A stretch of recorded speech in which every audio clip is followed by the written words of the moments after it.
blank, The Flower Ornament Scripture. Archive.org. Translated in the Tang Dynasty by the Tripitaka. Master Shramana Shikshananda of Khotan. A translation of the Avatamsaka-Sutra by Thomas Cleary 1993.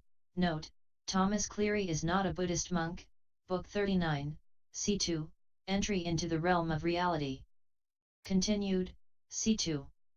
Indeed, the happiness of beings comes from the light of the sphere of pure deeds of the family of the enlightened. How do I know? As I enter into this enlightening liberation of the manifestation of contentment with the treasure produced from great joy, and recall and plunge into the ocean of Vairocana Buddha's past practices as an enlightening being, thus do I know and understand, as the Buddha was concentrating on the stages of enlightenment in the past, seeing sentient beings caught up in egoism and possessiveness, in the darkness of ignorance, gone into a tangle of views, dominated by craving, bound by the fetters of desire, hostile and malevolent, continuously pursuing delusions, wrapped up in envy and jealousy, their minds crowded with afflictions, experiencing the great misery of the mundane whirl, tormented by the pains of poverty in the mundane whirl, deprived of the sight of the enlightened, there appeared in the Buddha a mind of great compassion, a mind to take care of all sentient beings materially for their benefit, a mind to produce means of worldly support for all sentient beings, a mind free from attachment to all things, a mind without acquisitiveness for any objects, a mind not dwelling on any pleasures, a mind free from grasping for any material goods, a mind not seeking rewards for giving, a mind not eager for existence in any world, a mind not confused about causal relations, a mind contemplating the truth. After thorough investigation, a mind to provide refuge for the welfare of all living beings. Having comprehended the essence of all things as it really is, having impartial goodwill toward all sentient beings, working to fill all worlds with great compassion, covering all worlds with the canopy of the great teaching, holding the thunderbolt of great knowledge, which shatters the mountain of afflictions of all sentient beings, his mind growing in satisfaction through the welfare of all sentient beings, determined to effect the ultimate happiness of all sentient beings, wishing to provide all sentient beings with everything they need, working impartially without abandoning any sentient beings, wishing to satisfy all sentient beings with the wealth of sages, determined to attain the jewel of knowledge of the Supreme Ten Powers, empowered with the mystic knowledges of enlightening beings, pervading all worlds throughout the space of the entire cosmos with a multitude of various enlightening manifestations, appearing before all sentient beings, swirling a great cloud of all manner of objects and showering a rain of all kinds of precious ornaments, he undertook to give infinite various articles to all sentient beings for their use as appropriate, to perform innumerable services, to strive to provide care by all sorts of charity, giving away many kinds of things, to construct arrangements of myriad benefits, services, and useful articles, to practice various forms of giving, satisfying sentient beings according to their mentalities by endless giving, to make uninterrupted effort to save all beings from the miseries of the mundane world, without desiring the gratitude of anyone, impartial toward all beings, purifying the mind jewel of all beings, increasing the flood of the ocean of wealth of all knowledge for all beings produced from the ocean of roots of goodness at one with those of all Buddhas, engaged in taking care of all beings by providing for their needs, undertaking all this continuously, from moment to moment, to develop and guide all sentient beings and gradually purify them. He undertook to adorn every land as a supreme pure Buddha land in every moment of thought, to purify the practice of the ocean to methods of the teaching in every moment of thought, to fulfill the means of knowledge pervading all of space in every moment of thought, to purify the means of knowledge of how to tame all sentient beings in every moment of thought, to bring to light the knowledge of how to guide all worldlings in every moment of thought, to always teach in a manner appropriate to the time in every moment of thought, to be a benefactor to all beings by showing the skillfulness to support all knowledge in each moment of thought, carrying out the practice of enlightening beings in each moment of thought in all kinds of worlds, in various forms, by various means, having entered the way of enlightening beings, to suffuse the worlds with various manifestations of the practice of enlightening beings, to show the bodies of all the Buddhas of past, present, and future to other beings according to their mentalities in each moment of thought, increasing the flood of the ocean of wealth of all knowledge for all beings. Thus as Vairocana Buddha was carrying out the practice of enlightening beings in the past, he aroused great compassion for those without virtue or knowledge, those attached to the world, ungrateful, wrapped up in the darkness of nescience, egotistical and possessive, shrouded by the darkness of ignorance, immersed in unreasonable thought, lost in the wilderness of views, heedless of cause and effect, dominated by afflictions in action, fallen into a pit of suffering in the wasteland of the mundane whirl, experiencing the misery of various kinds of want, producing vast multitudes of practices of the ways of transcendence, praising the firm foundation of roots of goodness, removing the pain of mundane want from all sentient beings, fostering the growth of great stores of virtue and knowledge, clarifying the realm of causes, enlightening them on the consistency of deeds and states, showing the origin of all beings and lands, involving them in the continuation of the family of Buddhas, getting them to remember the teachings of all Buddhas, turning them away from all evil, describing the preparations for omniscience, producing a great multitude of transcendent practices filling all realms of beings. He established sentient beings in the care of the ultimate teaching, satisfying them according to their mentalities. He directed them in preparation for omniscience, he introduced them to the great transcendent ways of enlightening beings, he got them to support themselves on the wealth of sages, he got them to increase their roots of goodness by the momentum of the joy of omniscience. Introducing them to the miracles of all Buddhas, taking them into ultimate unattached bliss, showing them the greatness of the enlightened, he led them to enlightening beings' knowledge of means of salvation. Suddhana said, "How long ago did you set out for supreme perfect enlightenment?" The goddess said, "This is hard to reach, hard to know, hard to believe, hard to penetrate, hard to say, hard to understand. Neither celestial nor human beings can comprehend it, nor can any listeners or individual illuminates comprehend it, except those who, by the empowerment of Buddha, by the help of spiritual benefactors, by the mind being stabilized on great stores of virtue and knowledge, by purity of intention, by the mind being buoyant, undisturbed, straightforward, unimpaired, open, unobscured, by the mind being illumined by the light of universal knowledge, by the mind being dedicated to the welfare and happiness of all beings, by the mind being invulnerable to the afflictions of all demons, by the mind being within range of attainment of omniscience, thus do not seek any mundane pleasures, are focused on the pleasure of the enlightened, have undertaken to put an end to the suffering and misery of all beings, are headed into the ocean of virtues of the enlightened, are in the realm of the space of meditation on the intrinsic nature of things, have purified the path of higher aspirations, have turned away from the flow of the mundane whirl, are turned toward the ocean of knowledge of the enlightened, are certain to arrive at the citadel of omniscience, proceed energetically into the sphere of those who arrive at thusness, advance boldly toward Buddhahood, are headed toward complete fulfillment of the powers of omniscience, and will ultimately attain the 10 powers. Such people can penetrate, believe in, grasp, follow, and know this matter. Why? Because this matter is the sphere of Buddhas, not even enlightening beings can reach it, much less others. Now, with the support of the Buddha I will tell you, for the sake of the correct purification of the minds of those capable of learning, so that those who practice good can master their minds, and so that you may have an explanation of what is on your mind. Then the goddess, further elucidating what she meant, looked over the realm of the Buddhas of past, present, and future and spoke these verses. Profound, infinite, is the sphere of Buddhas, of which you now ask, O child of Buddha. Even in eons as many as atoms in inconceivable lands it could not be fully told. The peaceful nature of the Buddhas cannot be known by the covetous or the malevolent, or by those shrouded in the darkness of delusion, or those whose minds are defiled by hypocrisy and conceit. This sphere of Buddhas cannot be known by those ruled by envy and jealousy, or those whose minds are polluted by guile and deceit, or those enshrouded by barriers of action. Based on afflictions. Buddhahood cannot be known by those who depend on mental or material elements, or those attached to the body as real, or those with false views and ideas. Hard to know is the tranquil realm of Buddhas, which is inherently pure and non-conceptual.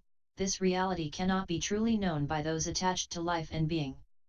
Those who are born in the family of Buddhas, who are empowered by all the Buddhas, who preserve the lineage of the enlightened, are the knowers of this sphere.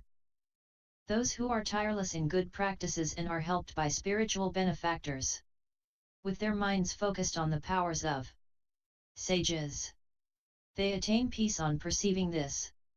This is the sphere of the undefiled whose minds are pure, without false ideas, like the sky in all directions, lamps of wisdom who have dispelled darkness. Those who pervade all worlds of all times with compassion and are benevolent to all beings enter the way of the Buddhas. This is the stage of those without grasping. The happy ones without attachment who always gladly give all there is impartially to all beings. This is the sphere of the undefiled, whose minds are unafflicted and conduct impeccable, whose minds are ultimately free from regret, who apply themselves to practice of Buddha's teaching. This is the liberation of the inexhaustible whose minds are unshakable, imperturbable, whose minds are focused on the essence of things, whose minds are unhindered by the oceans of actions. This is the sphere of the disciplined, with indefatigable and non-regressing minds, with strength, vigor, and control, with endless energy in preparing for omniscience. This is known to those gone to peace. With tranquil minds, concentrated, ultimately calm and cool, practitioners of all the branches of meditation. This is known to the lamps of wisdom, whose minds are liberated from all attachments, and have penetrated the essence of things, who have gone the way into the reality realm of the enlightened. This is the liberation of those who know the path, whose minds have penetrated the essence of beings, whose minds are not imprisoned in the sea of existence, who are moons reflected in the minds of beings. This is known to the universally good, who are born from the ocean of vows, of the Buddha's past, present, and future, and carry them out forever in all lands. This is the liberation of those who penetrate all oceans of worlds by means of the oceans of principles of the reality realm and see their ages of becoming and decay without discrimination. This is known to those of unobstructed vision who see the Buddhas under the enlightenment trees, as many as atoms in all lands, teaching after having realized enlightenment. You have come after many eons of serving spiritual benefactors in quest of the teaching, seeking tirelessly, having heard it, you can remember it. To purify your mind I will tell you freely of the infinite realm of Vairocana, by the inconceivable power of Buddha. The goddess continued, long ago, past eons as many as atoms in an ocean of worlds, there was an ocean of worlds called Sun on the summit of a mountain of gold and jewels. Therein, furthermore, was a Buddha called Supreme Light illumining the realm of truth at the summit of knowledge, who purified that ocean of worlds while carrying out the practice of enlightening beings in the past. In that ocean of worlds were as many world systems as atoms in all the mountains on earth, each system containing as many worlds as atoms in a galaxy. In each world there were as many sets of eons as atoms in a world, each containing many eons, in each of which there were many events, including Buddhas appearing in the world and displaying miracles. Each Buddha that appeared expounded as many scriptures as atoms in a world, in each of which scriptures were outlined as many instructions for enlightening beings as atoms in the world, with infinitely various indications of how to guide sentient beings, operated by the principles of various vehicles of liberation, guided by the Buddha's various mystic powers of perception and prescription. Within that ocean of worlds was a central world system called array of markers of doors facing all directions, in which there was a world called ubiquitous light, the color of all jewels. The borders of that world were arrayed with jewels reflecting images of the enlightenment sites of all Buddhas. It rested on an ocean of flowers made of all kinds of jewels, it was composed of jewels showing the appearances of emanations of all Buddhas, it was shaped like a celestial palace, and it was pure with an admixture of defilement. Furthermore, in that world there were as many world regions with 4 continents as atoms in the polar mountain. At the center was a set of 4 continents called Mountain Peak of all jewels, whose 4 continents were innumerable hundreds of thousands of leagues in extent. On each continent were 10,000 great cities. In the middle of the southern continent was a great metropolis called the Light of myriad arrays of jewel trees, surrounded by 10,000 cities. On that continent, furthermore, the lifespan of the people was 10,000 years. The king in that metropolis was named encompassing sound of the proclamation of all laws, a sovereign ruler. The king had 500 ministers, 6,000 concubines, and 700 sons, all of whom were brave and manly, well-built and handsome, dignified and strong. The whole continent was under the protection of that king, and he had no enemies or opponents. At that time the end of the eon was approaching in that world. The 5 corruptions were in evidence, people had stopped acting virtuously and had taken to bad ways, most of them were headed for misery. Because of their wrongdoings their lives were short, they had scanty means of subsistence, they were ugly, they experienced little pleasure and much pain, they were in the habit of argument and dissent, they were given to foul and incoherent speech, they were overcome by acquisitiveness, they were corrupt in mind and thought, they were lost in the jungle of various views. As they were obsessed with unreasonable desires and dominated by unwholesome acquisitiveness, the rain that would cause the crops to grow did not fall in the proper season. For that reason, furthermore, with all the vegetation withered, the people suffered from various diseases and scattered to the 8 directions, without resort. They all went to the capital city Light of myriad arrays of jewel trees, surrounded it, and with various gestures of supplication raised a great outcry to the king, "We are oppressed, abandoned, tormented by hunger and thirst, dismayed and distressed, without any savi or, without refuge or resort, in a cage of suffering, our livelihood is threatened, and we are on the brink of death."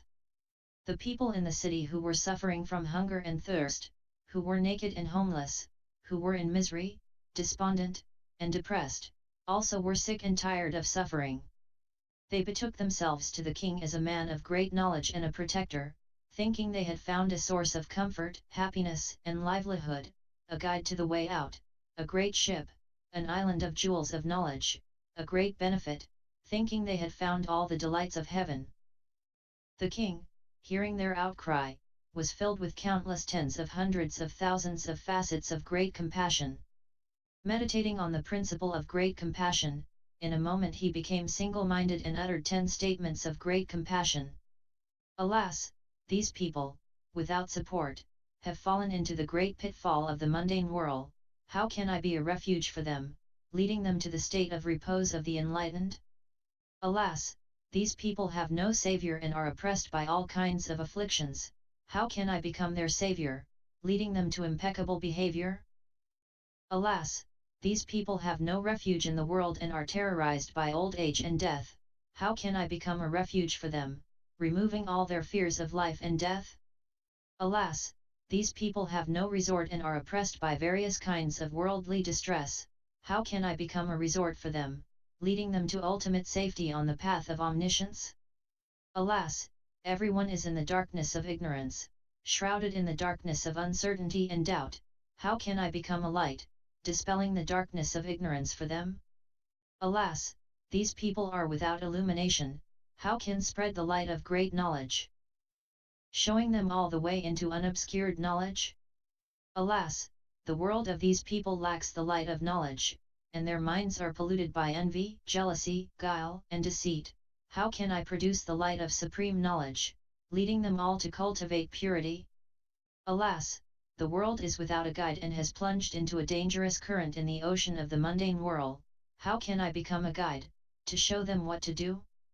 Alas, everyone lacks a teacher, all are misguided. How can I become a teacher for everyone, with the proper timing commanded by a Buddha to guide people to complete maturity in all qualities? Alas, everyone lacks a leader, all are as though blind. how can I become a leader, to lead everyone on the way to unobstructed omniscience? Having made these expressions of compassion, the king announced that he would undertake a great sacrifice, that he would satisfy everyone, giving them whatever they needed.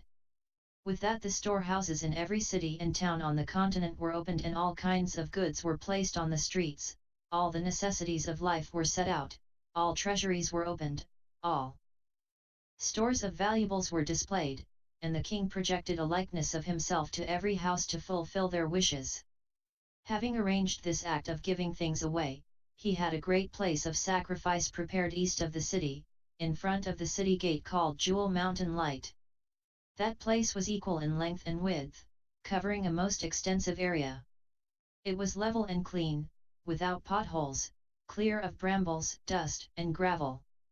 It was made of all precious elements, and the surface was spread with jewels. It was adorned with many arrays of jewels and strewn with flowers of various jewels. There was an abundance of all the finest aromatic powders, and it was perfumed with all kinds of scents. There were lamps giving off jewel lights, and the sky was covered with radiant clouds of incense. The place was adorned with orderly rows of trees of all kinds of jewels as well as various mansions, palaces, and towers. Overhead were parasols, banners, and pennants, flashing with trailing strings of various jewels. It was covered with nets of various jewel flowers, encircled with parasols made of webs of fragrant jewels. Jewel bells on nets of gold rang. It was shaded by canopies shining with various jewels, spread with aromatic powders of all the finest fragrances, and beautifully strewn with lowers made of all kinds of jewels, while pleasant music sounded from innumerable instruments. It was purified with arrays of various ornaments of all kinds of jewels, produced as a result of the deeds of enlightening beings. In the middle was a great lion throne, standing on a surface made of a variegated collection of 10 kinds of jewels, surrounded by shining railings made of 10 kinds of jewels, beautified with trees of 10 kinds of jewels arrayed evenly between the railings, its feet firmly set on unbreakable diamond. The throne was set with jewel figurines and was adorned with hundreds of jewel protuberances. It was embellished with variegated arrays of jewels, jewel banners and streamers were raised all around it, and it was covered with nets of jewel bells, nets of celestial jewels, and nets of jewel lowers. It gave off clouds of fragrance and was arrayed with many colored cloths of pleasant texture, finer than those of the heavens. Sweet music and song were heard all around. There were stairs of various jewels, arrayed with banners and railings, and shining jewel statues depicting various spiritual transfigurations. Here the king sat, handsome, serene, endowed with the pure marks of a great man, strong, robust, good, kind, and virtuous in all ways, endowed with all the best qualities, born of a line of great rulers, in command of all goods, pure in control of the law. Master of his own mind, eloquent, endowed with unshakable knowledge, correctly applying well-constructed laws, showing endless virtues. Furthermore, as the king sat there, in the sky above him there appeared a great parasol, on a long, brilliant jewel pole, its 100,000 ribs made of all kinds of jewels, brilliantly adorned with blazing lights, covered with lustrous gold, arrayed with nets of jewels, hung with bells of gold and jewels on strings of jewels, adorned with garlands of jewels twirling all around, producing sweet heavenly sounds, the ringing of the bells urging all beings to act virtuously. The king, moreover, fanned with jewel-wisp fans, shone with a splendor surpassing that of the king of gods. As soon as the king sat on this throne, all the people stood before him with their palms joined and paid their respects. Then, seeing the assembly of countless petitioners, with various needs and desires, from various places, speaking various languages, all looking up to the king as the pole of prosperity, each thinking of him as a man of great knowledge, looking up to him as a great man of goodness and charity, considering him to have undertaken the vows of enlightening beings, the king felt as if he were seeing good friends and was flooded with immense compassion. There arose in him the dauntless energy to satisfy all petitioners forever, and the all-pervasive will to give to everyone impartially. Furthermore, when the king saw all those petitioners, he became happier than if he had acquired rule over the galaxy for boundless eons, more than if he had acquired the throne of lordship over the gods for countless eons. His joy upon seeing those petitioners was as that of someone in the wilderness, long separated from family and friends, upon being united with them. His mind was filled with happiness, he was uplifted with joy and flooded with delight. The power of his faith in the enlightenment of Buddhas increased, his budding faith in omniscience grew, the power of his purity of determination for all the qualities of Buddhahood swelled, his faculties as an enlightening being became fit for use, he was flooded with a feeling of contentment and well-being, and by the force of great joy his senses and will as a benefactor became flexible. Why? Because the king, who was intent on omniscience, had betaken himself to the nature of omniscience, stood before the door to the path of omniscience, had engaged his attention on the satisfaction of all living beings, was on the verge of entry into the ocean of all enlightened virtues, was intent on shattering the mountains of obstructions caused by demons, actions, and afflictions, was absorbed in properly taking up the instructions of all Buddhas, was endeavoring to embody all roots of goodness, was free from all attachments, was unattached to any objects in the world, and realized that all things are in essence like space, thought of all those petitioners as like an only son, as like his parents, as worthy of gifts, as spiritual benefactors, as precious, as doers of what is difficult, as useful in many ways, as supreme benefactors, as supporting the path of enlightenment, as guides and teachers. The king then fulfilled the needs and wishes of all the petitioners with unmitigated kindness, without turning his back on anyone, giving impartially to everyone, according to their needs. He gave away whatever he had to whoever required it, impartial toward all living beings. At that time, in that gathering at the sacrificial ground, there was a grandee's daughter, named Jewel Light, with a retinue of 60 girls. She was beautiful, with a clear, healthy complexion, dark hair and eyes, a pleasant scent, and a clear voice. She was well dressed and wore fine ornaments. She was alert and intelligent, modest, stable, and well behaved. She was respectful to the worthy, most circumspect and clear-headed in conduct, profound in action, endowed with wisdom. She had already accomplished basic skills involved in grasping, practicing, and realizing enlightening teachings, and she had attained clarity and serenity through the teachings. Her intentions were pure and good, and she was dedicated to the welfare of others. She was aiming for the vision of Buddha and was seeking omniscient knowledge. She stood near the king's throne in an attitude of respect, but she did not take anything from among the goods the king was distributing. Just standing there, she thought, I have gained a true boon in getting to see such a spiritual friend as this. Thinking of the king as a spiritual friend, a sympathizer, a protector, and an enlightened one, with a mind free from deceit or guile, flooded with supreme joy and happiness, she took up flyer jewelry and tossed it before the king, so that it lay on the ground between the railings around the throne. Having scattered her jewelry, she made these vows, just as the king encompassing sound of the proclamation of all laws is a refuge for leaderless people in the dark, so may I also become one such in the future. The reality he knows, may I also know. By the means through which he attains emancipation, may I also be emancipated. The path he practices, may I also practice. Just as he is fair to behold, has endless wealth and assistance, and is invulnerable and invincible, may I also become like this. Wherever he is born, may I also be born. Perceiving her involved in such thoughts, the king looked at her and said, Take what you need. I am giving away all I have to satisfy everyone. Made this offer by the king, she gained even more faith, with a serene mind, energized by lofty, far-reaching virtue, she spoke these verses to the king. Before you were here in this city, great king. It was joyless, lifeless, horrible as the realm of ghosts. People were murderous, thieving, unrestrained, deceitful, harsh, and foul in speech. They were covetous, malicious, and opinionated. By their wrongdoing they fell into states of woe. because of the ills of the views of these unjust, ignorant people. For many years there was no rain. Because of drought the seeds died, crops and trees did not grow. Lakes and streams dried up, plants and forests withered. The rivers all went dry, the parks were like deserts. Before you appeared, clear-eyed, the earth was strewn with bleached bones. Now you have joined with the needy, and all are satisfied. Coming forth, you shower gifts on the four quarters, fulfilling all, low and high.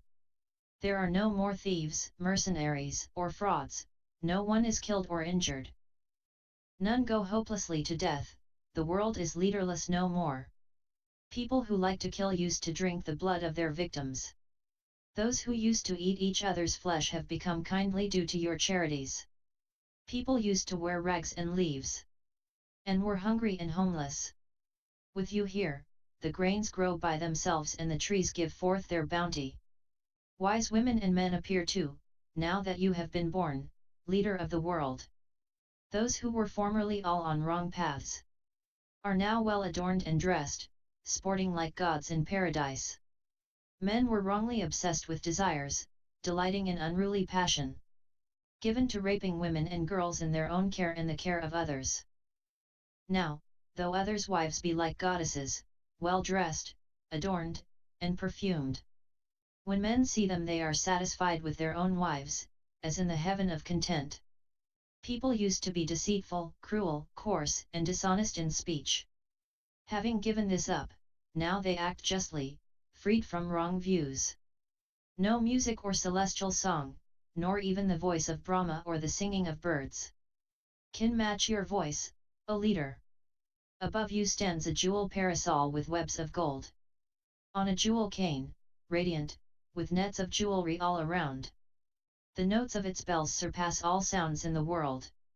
Like the tones of Buddha's voice, they intone the tranquil sound of truth. Those in all lands who hear this put an end to afflictions. Hearing the names of the Buddhas over the ages and the oceans of the wise. By your power the bells bespeak the successive lands since the past. The names of the lands, and the cycles of true teaching everywhere. The sound of the bells, liquid, free-flowing, rings throughout the continent, telling of the manners of action of the gods and the lords of the worlds. Hearing the bells tell of the accumulations of their deeds, gods and people. Give up evil, practice good, and rely on the enlightenment of the Buddhas. Your father was Starlight, the king, your mother Queen Lotus Light. You were born in a corrupt age and acquired the rulership. There was a large park, arrayed with flowers and precious lamps, adorned with 500 lotus ponds, and surrounded with hundreds of trees. On the bank of each pond was a villa, with 1,000 pillars, resplendent with 1,000 balustrades, with radiant nets and crescents all around. When it had not rained for years, with lawlessness prevailing everywhere, the water in the ponds evaporated and the trees withered. 7 nights before your birth there were innumerable wonders, convincing all who saw them that a Saviour was surely to be born. In the middle of the night the earth quaked, and a light like the sun appeared in the pond called Impeccable. Thereupon the 500 ponds were filled with pure water. The trees flourished, and flowers and fruits were filled with life. The ponds, filled with water, refreshed the whole grove. By the streams flowing from them the whole continent was replenished with moisture. The herbs, crops, and greenery growing, the trees flowered and fruited. All the seeds in the earth sprouted, moistened by the water. Every place on earth was equally watered then. And all places low and high became level. Ravines and rugged terrain then became instantly level. Brambles, gravel, and the like disappeared, replaced by beautiful jewels. All the people exulted, like the thirsty drinking water, and celebrated this park, saying, by whose power is this felicity? Then the king Starlight, with his wife, son, and ministers, surrounded by millions of people, went to enjoy the park. In the middle was the pond Impeccable, filled with fragrant water. There the king stood, up in its villa, a temple of truth. It had been 7 nights since the water had appeared. Again the whole earth trembled, with all its mountains and abodes. In the middle of the pond 1,000-petaled lotus appeared, shining like 1,000 suns, suffusing the peak of the polar mountain with light. Its stem was diamond, its calyx the essence of beauty, its clean broad leaves diamond, its pericarp of finest gold, its filaments radiant, with superb fragrance. On that pericarp the guide was born, sitting up straight, cross-legged. You shone, your body resplendent with the marks of greatness, attended by celestial beings. Descending from the temple, the king took you in his arms, delighted, and handed you to the queen, saying, "This is your son, be of good cheer." Millions of hidden treasuries appeared, the trees of plenty released their goods, and the air was filled with music as you were born, leader of the world. All those living on the continent looked up to you, trusting. Respectfully they said, "This is the leader of the leaderless." The light emanating from your body illumined the whole earth. Dispelling the darkness of the world, it put an end to all ailments. All malevolent creatures, the venomous and harmful, became inactive then. Frustration, censure, ill fame, pain, misfortunes, illness, accidents. These all ended, fortune came, and everyone became joyful. Everyone loved one another, and all became kind. Free from animosity, non-violent, they set out on the path of knowledge. The righteous king shut off the evil ways, opened the way to heaven, and showed the way to omniscience. You have done a great service to the world. We benefit further from seeing you, oceanic giver, after long absence. A leader of the helpless is born in the world, you are a rare guide.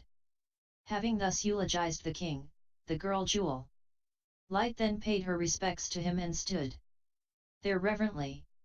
Looking at her, the king said, "Rare are those who appreciate the virtues of others. For the ignorant, the ungrateful, the undiscerning, the agitated, the disturbed, the muddled thinkers, the deranged, the backsliders, those who do not realize the excellence of others' virtues, it is impossible to comprehend or even conceive of the virtues of the enlightened, or to realize the excellence of knowledge of all virtues. Without a doubt you have set out for enlightenment, since you have understood such virtues of enlightening beings. Our efforts for the care of beings have not been fruitless, as you, endowed with such knowledge, have appeared in our kingdom, by virtue of the higher knowledge of superior people." Then with his own hand the king gave her a priceless robe, radiant with sparkling jewels, and also gave a precious robe to each of her companions. He said, "Take this and put it on." Jewel Light then knelt on the ground, picked up the robe in both hands, lifted it to her head, and put it on. Her companions likewise each put on their robes. Having put on the robes, the girl and her companions circled the king in respect, with the reflections of all the stars glittering in their robes. Seeing this, the people said, "You are beautiful, young lady, with your companions, adorned with stars like a night goddess, surrounded by them, you sparkle most brightly." Then the night goddess Sarvavriksha Prafulane Sukhe Samvasa said to Suddhana, "You should realize that it was none other than the Buddha Varokana, who at that time was the king encompassing sound of the proclamation of all laws, and the queen Lotus Light, wife of the king Starlight and mother of the king encompassing sound of the proclamation of all laws, was none other than Queen Maya. Maya was the queen Lotus Light at that time, by whom the spontaneously born child was carried at the hip. And the king father, the elder king Starlight, was none other than King Shuddhodana. And you may think the girl Jewel Light of that time was someone else, but you should realize that she was none other than I myself was that girl Jewel Light in that time. As for the people of that time who were taken care of by the king encompassing sound of the proclamation of all laws by means of generosity, kindness, charitable works, and sympathy, you might think they were other people, but you should not see it that way. They are now the enlightening beings gathered here in the audience of the Buddha, standing on the ground of enlightening beings, irreversibly determined to reach supreme perfect enlightenment, some in the first stage, some in the second, some in the third, some in the fourth, some in the fifth, some in the 6th, some in the 7th, some in the 8th, some in the 9th, some in the 10th stage, who have attained by various different vows, various approaches to omniscience, various preparations, various accomplishments, various ways of emancipation, various purifications of manifestations of the path, various mystic powers, and various manifestations of the path, and, by various states of liberation, abide in various spiritual abodes in this assembly. Then the night goddess spoke these verses to Sudhana, further revealing the enlightening liberation of manifestation of satisfaction by treasure produced from great joy. Broad is my vision, with which I observe everywhere, vast oceans of lands of many kings, and oceans of beings in a whirl. In all lands Buddhas sit at enlightenment trees, dispassionate, pervading everywhere by mystic powers and always teaching and guiding beings. My hearing is perfectly clear, and I hear all sounds thereby. I hear all the teachings of the Buddhas and am extremely joyful. My knowledge, non-dualistic, unhindered, penetrates the spheres of others' minds. The vast ocean of minds of the world I comprehend in an instant. I remember the past by the power of recollection and concentration. No oceans of eons, the many hundreds of oceans of lives of myself and others. I know in an instant as many eons as atoms in an ocean of lands. The beings transmigrating, the Buddhas, and their projections. I also remember the initial vow of the Buddhas, and those who attained. Having accomplished their practice, by many means appropriate to their undertaking. The attainments to the stage of coronation of the oceans of lofty virtue. And their many ways of awakening. I comprehend in an instant. I know the methods by which they taught in the world. Their measureless virtues in nirvana. And how long their teachings remained. The pure principles of their myriad vehicles and extensive guidance of beings. Shown in the world. I know in particular, in countless various ways. This way of liberation, witnessing the wealth of satisfaction produced from the treasury of joy. I have cultivated over many hundreds of eons, and you too should enter this way. Continued, D2.